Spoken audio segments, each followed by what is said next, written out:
नमस्कार श्रोते हो, रेडिओ जयंतच्या आनंदी कट्ट्यावर मी अनुराधा आपण सर्वांचं मनपूर्वक स्वागत करते. श्रोते हो, बायोक्लॉक अर्थात जैविक घड्याळ याविषयी एक पोस्ट वाचनात आली. आजच्या आनंदी कट्ट्यावरून तुमच्यापर्यंत पोहोचवते. जेव्हा आपल्याला पहाटे लवकर प्रवास करायचा असेल तेव्हा आपण सकाळी 4 वाजताचा गजर लावतो आणि झोपतो. पण असं होतं ना की बऱ्याच वेळा गजर न लावता सुद्धा आपण ठरलेल्या वेळेला जागे होतो. यालाच म्हणतात बायोक्लॉक. बऱ्याच लोकांचा विश्वास असतो की माणसाचं आयुष्य ना सरासरी 80 ते 90 वर्षापर्यंत असतं आणि 50-60 वर्षानंतर आजार सुरू होतात असंही त्यांना ठामपणे वाटत असतं. आणि ही मानसिकता इतकी खोलवर रुजलेली असते ना की नकळत ते स्वतःच आपलं बायोक्लॉक तसंच सेट करतात. म्हणूनच अनेकांना 50-60 वयानंतर तब्येतीच्या तक्रारी सुरू होतात. खरं म्हणजे ना आपणच मनानं आपलं बायोक्लॉक चुकीच्या पद्धतीनं प्रोग्राम करतो. या बाबतीत चीनी लोकांचा दृष्टिकोन फार वेगळा आहे बरं का. चीनमध्ये अनेक लोक ठामपणे विश्वास ठेवतात की 120 वर्षांपर्यंत माणूस निरोगी आयुष्य जगू शकतो.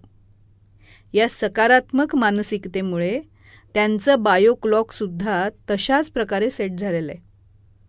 म्हणूनच आपण आपल्या बायोक्लॉकला पुन्हा सेट करायला हवं आहे आणि दीर्घायुष्याचा आनंद घ्यायला हवा आहे. आता यासाठी काय करायला हवं तर मनानं बायोक्लॉक सकारात्मक रीतीनं सेट करायला हवा. म्हणजे नियमित ध्यानधारणा करायला हवी, मेडिटेशन करायला हवं.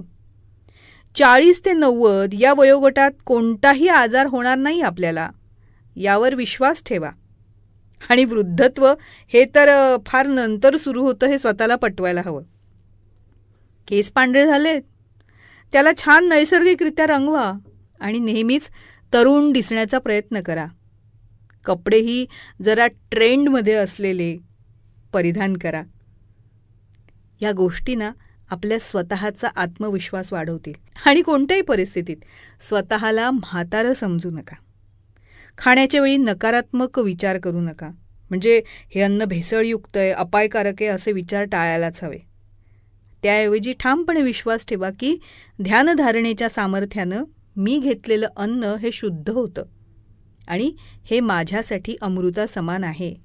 हे अन्न मला निरोगी आरोग्य आणि दीर्घायुष्य देईल. याच वेळी जर आपण नकारात्मक विचार केले ना तर या नकारात्मक विचारांमुळे शरीरात घातक एन्झाईम्स तयार होतात आणि ते पचनाला आणि आरोग्याला हानिकारक ठरतात. म्हणूनच सदैव आपण सक्रिय राहायला हवं. चालण्याऐवजी शक्य असल्यास हलकं धावण्याचा प्रयत्न करायला हवा.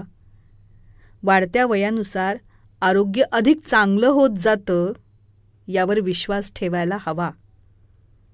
आनंद आणि आजारपण एकत्र राहू शकत नाही. जिथे आनंद असेल तिथे आजार टिकूच शकत नाही. म्हणूनच नेहमी आनंदी राहण्याचा प्रयत्न करा. म्हणजे आपण आपोआपच निरोगी राहू, हो की नाही. आता मी म्हातारा झालोय किंवा म्हातारी होतीये असे शब्द कधी बोलू नका. अगदी गमतीतही नाही. तुमच्या विचारातूनच आणि शब्दातूनच आयुष्य घडत असतं. म्हणूनच आपलं बायोक्लॉक पुन्हा आपण सेट करायला हवं आणि दीर्घायुष्याचा आनंद घ्यायला हवा, निरोगी आरोग्याचा आनंद घ्यायला हवा. म्हणूनच दृष्टिकोन बदला, आयुष्य बदलेल आणि जगण्याचा आनंदही मिळेल.